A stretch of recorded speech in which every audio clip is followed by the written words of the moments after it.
Matapos ang kanyang naiuwing karangalan sa bansa sa nagdaang 2024 Paris Games, hinirang bilang 2024 PSA Athlete of the Year si Filipino gymnast at double Olympic gold medalist Carlos Yulo. Ang mga detalye tutukan sa report ni Matchpoint Mili Borja.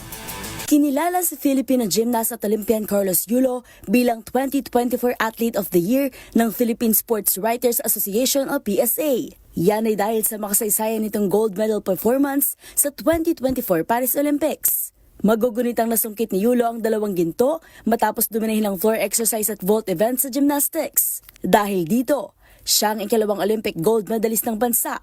Sinundan ng yapak ng kauna-unahang gold medalist na si weightlifter Heidelin Diaz sa 2021 Tokyo Olympics. Pero bago ang kanyang matagumpay na Olympic stint, si Yulo namayagpag na sa Asian Championships pa lang, kung saan niya nakuha ang mga ginto sa individual all-around, floor exercise, vault at parallel bars. Ang naturang parangal ay igagawad sa January 27 sa Annual Awards Night ng PSA sa Grand Ballroom ng Manila Hotel.